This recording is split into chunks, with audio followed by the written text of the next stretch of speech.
want to support the platform just in case anything like this happens again, you can do it by way of PayPal, Patreon, Cash App, and also by the Anchor. And you can also further support the platform by way of going to the Teespring store or the shoe store that is located in the comment section below.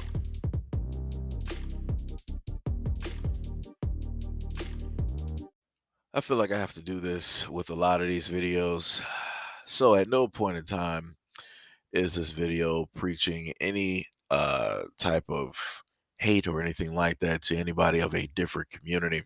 This is simply a video that is commenting on the fact about this book and what the book is trying to do and what it is trying to state.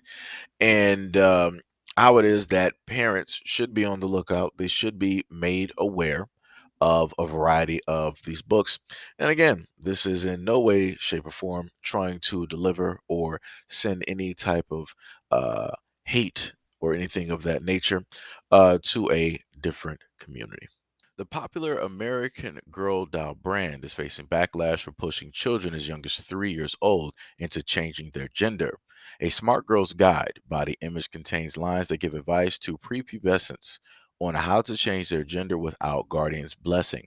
Parents have since slammed the book's content as deceptive and dangerous. A passage in the book states, marketed to girls ages between 3 and 12 advises, if you haven't gone through puberty yet, the doctor might offer medicine to delay your body's changes, giving you more time to think about your gender identity.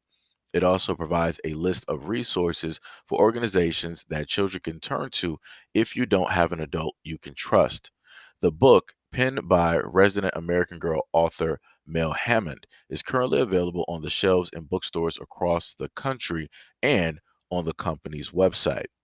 The release of the book comes amid of a wave of increasingly woke content from the American Girl brand. Earlier this year, its parent company Mattel recently put a transgender Barbie doll on the market. Before that, American Girl, which sells more than $30 million a year, shielded an Asian doll when anti-Asian hate crimes were skyrocketing across the United States. In the book, it normalizes being transgender and pushes children to use puberty blockers. Quote, it reads, part of your body may make you feel uncomfortable and you may want to change the way you look. One excerpt deemed problematic by parents online reads, before asserting that's totally okay. It goes to advise children. You can appreciate your body for everything it allows you to experience and still want to change certain things about it.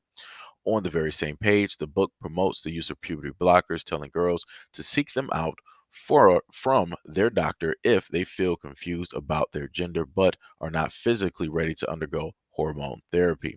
The book then tells readers, quote, if you don't have an adult you trust, there are organizations across the country that can help you.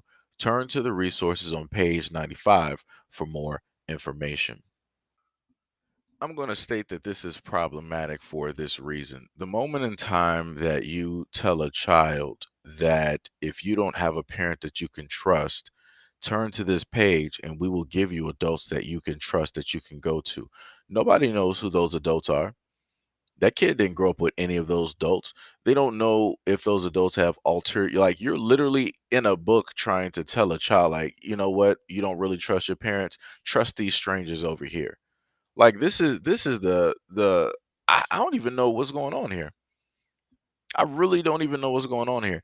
And this is this type of stuff that I be talking about, where you have people writing books and it's supposedly for children, and then you're in a sense indoctrinating them, or you're trying to basically get them to, you know, move in this certain type of way. It used to be a point in time where kids were just kids. If at a moment in time that somebody was 18, 18 through 20 or 21, and they figured out some stuff as becoming an adult to a full-fledged adult, during those times it is what it is, right? But now it's like people have automatically moved that goalpost. They're like, oh no, we don't want people to wait up until that long. We want people to sit up there and start at 3. Excuse me. Kids don't even know their favorite colors. They don't know their best friends. Some of them don't even know their ABCs, and you know, 2 plus 2, addition, subtraction, division. They don't know none of that stuff.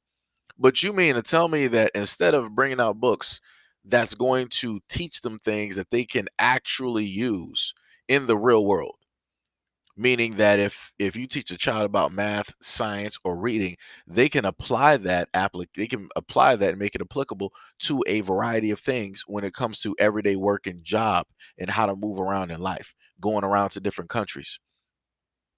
Everybody on this planet is not going to automatically care about your sexuality. And to want to automatically shine a light on that and to make that the focal point is ridiculous, because I could have sworn everything was just about being a human being. But the more and more I look at stuff, I start seeing people trying to really push sexuality directly out here to the forefront as if I'm supposed to care. And I don't. If I see people as human beings and I see people as human beings, that's as equal and as balanced as you can sit up there and get. Any other titles that people want to sit up there and use, that's on you. Like I said before, my respect is seeing people as human beings. If people see it disrespectful that I don't want to sit up there and use titles or call them by titles, then that's a personal problem. Because like I said, I believe in equality. I'm not sitting up here trying to walk around with any type of title, any type of special title, or anything like that. Because mind you, let me walk out here and tell people that I see myself as a god. Nobody's going to respect that title. People are going to automatically shoot me down and be like, "No, you're not a god. What makes you a god? What can you do? There's only one God. This, that, and the third. Well, you're not the God. You're not this guy. You're not right." I'm going to have everybody on the planet trying to tell me exactly what it is that I am, and I could swear that you have a multitude of communities that fight against that. But like I said, it only comes to certain things in certain titles that matters. Not all titles, only very specific titles, right? So, like I said, I see people as human beings. That's the best I can sit up there and tell you. And again, this is 1000% ridiculous that you have adults out here writing books like this, trying to coerce kids and putting messages directly into their minds. Like I said, they're giving this to kids at 3 for a very good reason, because during these times in between, I think, what was it? In between the times, I think it's 3 to 10 or 3 to 11, something like that. It's a certain age range, right?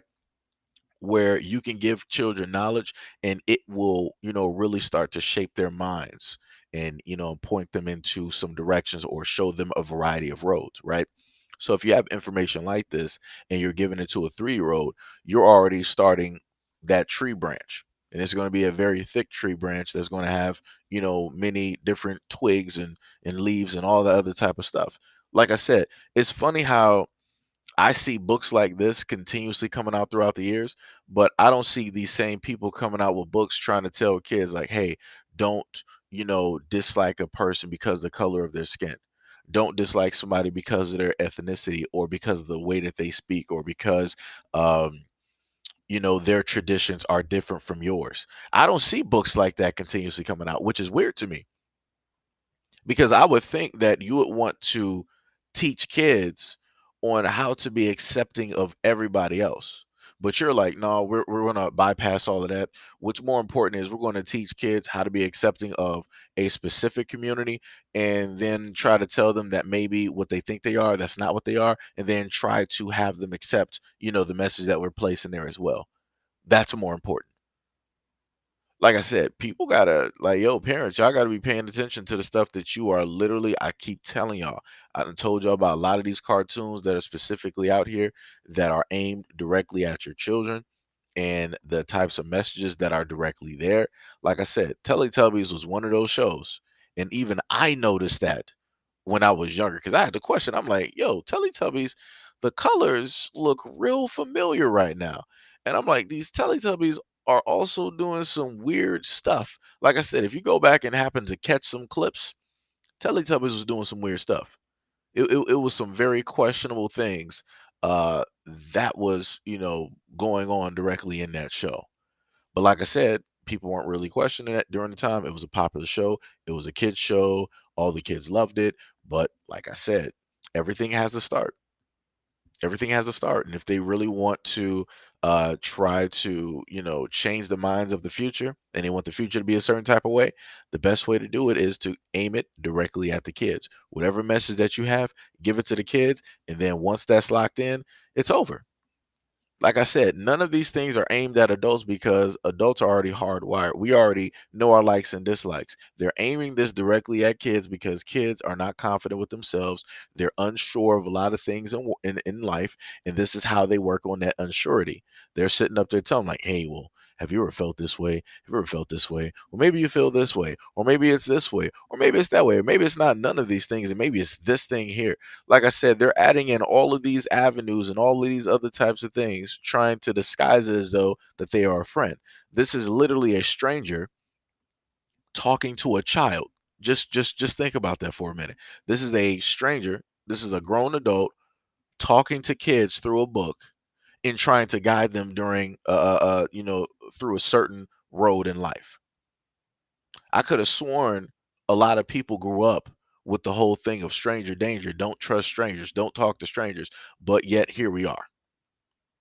We're buying books. We have adults that have ulterior motives, and they're directly talking to kids, trying to get them to do certain things. When realistically, it should be the kids' choice by them experiencing life, walking through life, making it to 18, 19, 20, or 21. And basically, from all of those life experiences, those will culminate into what type of adult that kid would be. That's how that should work. Because at the end of the day, it shouldn't be an adult telling a kid what they are or trying to persuade them what they are. It should be that kid going through their own life experiences, growing to adulthood, and then coming to that final destination like, yo, this is who I am. This is how I see the world. This is how I'm going to move in life. Like I said, parents pay attention.